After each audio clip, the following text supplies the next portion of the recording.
Good morning, everyone. Welcome to Code with IJ. And once again, today we're going to be discussing GitHub for Elixir beyond code sharing. I know most of us we believe that GitHub can be a storage. Some people believe GitHub is for a collaboration, and some people just believe that GitHub is for sharing code or going through codes written by people. But GitHub is more than that. And stay tuned to this video to the end of the video. We're going to be diving on every single thing you can do with GitHub. So please stay tuned with us. Unleashing GitHub full potential for Elixir developer and any other developer in any language you're using. You need GitHub, and we're going to be telling you why you need GitHub. Introduction beyond the basics. Now we're going to be talking about a developer dilemma. Meet Alex, an Elixir developer, drowning in feature requests, bug reports, and scattered feedback. Like Alex has been coding in his VS Code, he's not pushing his code to GitHub. So most time he had to remove his code, go back and forth, and he doesn't understand. Oh, okay, which one is working, which feature is working, which feature is not working. GitHub is more than just a remote code repository. Today, let's unlock its hidden superpower for your Elixir project. So we're going to be seeing how Alex would have solved himself all this problem instead of drowning in feature requests, bug reports, or scattered feedback. So the first one is collaboration powerhouse. Now, a lot of us, when we start our coding journey, we don't even try to sign up or create a GitHub account, and along the line you are doing something on your code, you are not pushing your code to GitHub, so there's no accountability, there's no place for you to know, oh, which part of this code is not working and which part of this code is not working. So hello, this is GitHub, and GitHub build and ship software on a single collaborative platform. So if you don't have an account, you come here and you sign up, but we do have an account, so we'll just sign into our accounts for the remaining of these videos. But we're going to show you how to sign up. So you come over here, you fill all these details, your email, the password you want to use, your username, your country,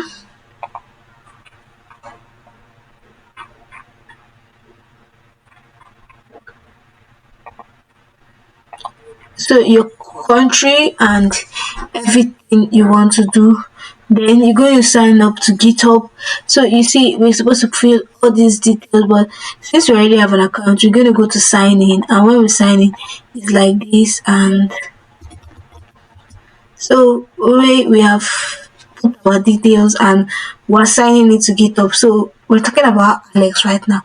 So Alex just started a project in his VS Code on Elixir, and funny enough, he doesn't have a GitHub account. So let's say Alex heard about GitHub, that he could use GitHub for his code storage, but he does not understand the benefits of using GitHub. Like GitHub is not just used for a code storage. So over here now, if I click on this new, so new over here, it's repository, it's just the same thing with you having a project, having a folder on either your download folder or anywhere you have a code. So a repository plays the role of a folder. So Alex could name this his folder code with IJ, or whatever name he wants to give the repository, and he can make it public. So by making it public, anyone on the internet can see this repository. But if he's working on a private project, maybe he's just learning in his learning career and he's not confident enough to show people what he did, he can always do it private. So when he does private, and he will immediately, so let's just give a name and we call this Alex. So we are going to call this repo Alex, and once we create this repository, it becomes like a folder on GitHub. So GitHub has given us, it says start coding with Codespace or add collaboration to this project. So imagine we have already started coding, then we did yesterday our code was working, but today we noticed that we have done so many lines of code and it's not working, and we are pressing Ctrl Z to undo what we have done, and yet it's still not working, and we don't know which part is not working. We can always come and clone back this our repo. So if you want to clone your repo, I'm just going to open a readme file that is going to be added Sorry, I'm going to open a note that is going to be added in this video. So some of them are going to contain GitHub command. So if you want to create a new repository and Alex wants to push his code into GitHub, is going to be doing all this command git initiate. To initiate GitHub, is going to be doing git add. So in case he has code, he's not going to add just his remit, so he's going to do git add dot, then it will help him to, and he can commit. So what this commit means is that, I'm trying to tell GitHub I'm committing all these changes to you, like I'm putting all these changes under here for GitHub care. So I'm going to call it Alex changes. So Alex has put all his changes. Git branch. So git branch is the branch I want to work with. So for now, I want to work on a master branch. I want to branch to have a name of master. So whenever I want to make an update to pull or push, I'm going to be pushing it to a branch named master. So git remote add origin. So what is Alex is trying to do here is that he has created a git repository. So he's trying to add, it's not trying to add this git repository. It's not trying to make sure that all his code is pushed over here. So when I do all this, any code I have and I'm trying to push, all the code will be added to this repo, which is I can also say a folder. So origin master. So hooray, Alex has done it first. Alex has done it first code. You can say Alex has done its first code updates to GitHub. So Alex has done his first code updates to GitHub. Then now Alex is not having issue. So Alex has issues, and Alex knows that yesterday when he made his updates to GitHub, it was working, but today he has added some new changes to that particular code, and he doesn't know what happened. He doesn't know how things spoil. So he can always do a git.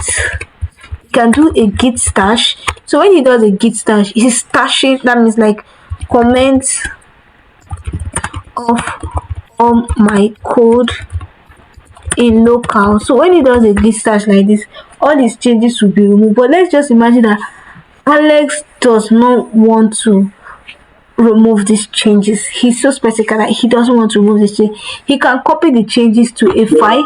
Yeah, he can copy the change to a new file and also still stash his code. So he can copy the changes to his notepad, stash his code, and he will be able to get the up-to-date code that he has in his repo.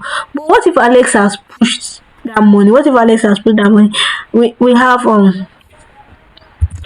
have different git command that he can use. So if you go to online and you say, oh, I pushed to my code but I want to revert back, so there is git revert that you can use to revert your code. And there's maybe Alex now doesn't want to push to that. Alex doesn't want to work on that system. He wants to continue working on another system. He can always do git clone. So he can do git clone that his new system he wants to work, clone GitHub, clone his GitHub repo into his new system and continue from there. But let's now say that Alex is now diving into collaborating. He wants somebody else to correct his code. He's stuck. He doesn't know what to do. So collaboration powerhouse, control trackable changes through Git pull request. So you see, you can use pull request to control trackable code review, boost quality and encourage share ownership, blame view, inline comment, transparent development history, tag member, discuss ideas and build together.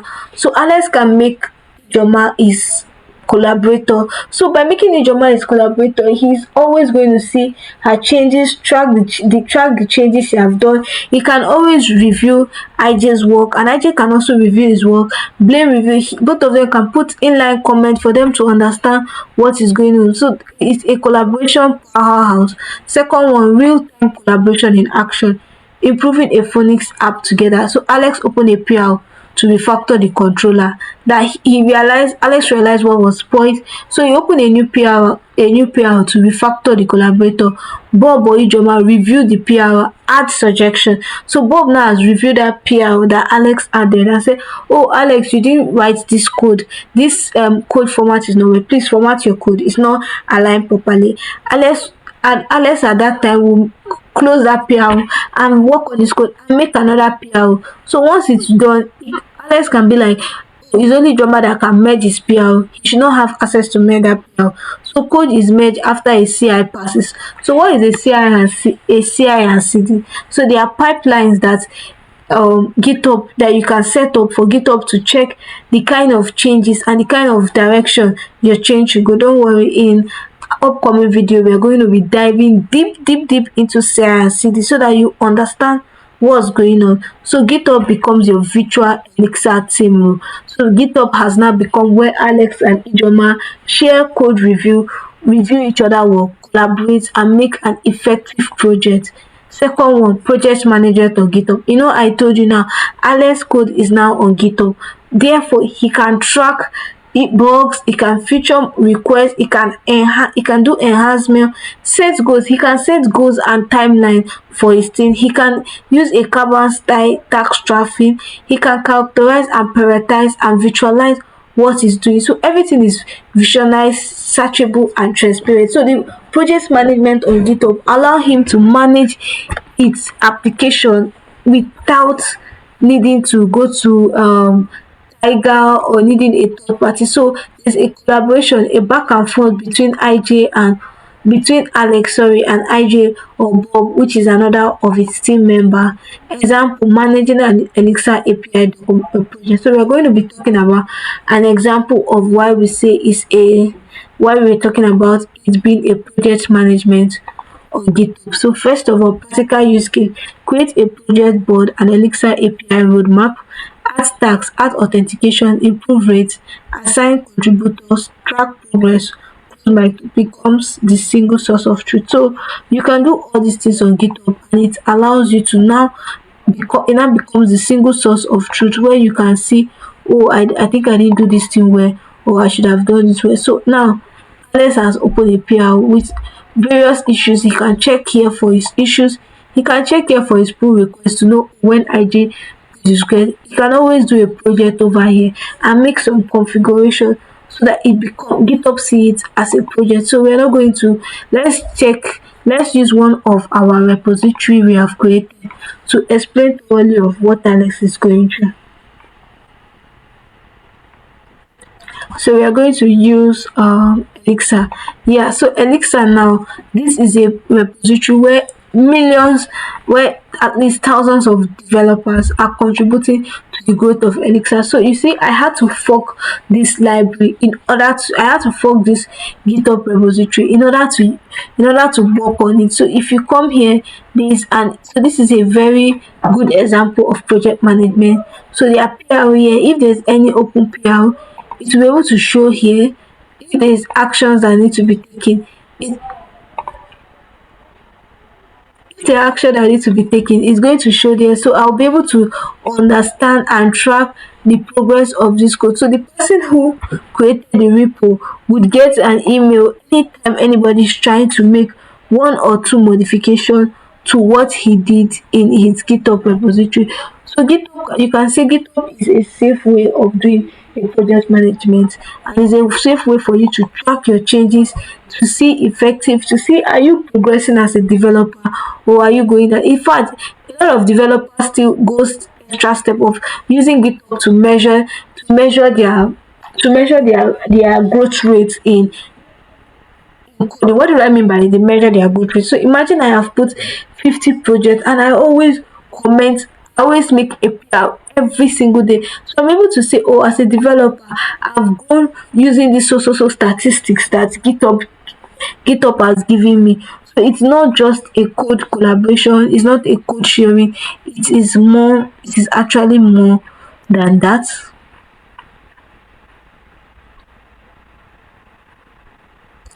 So we are going to delete this repository.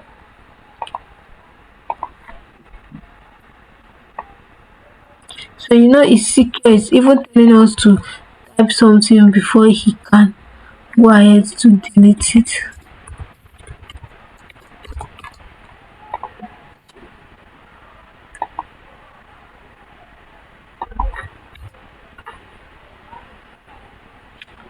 So it has been deleted.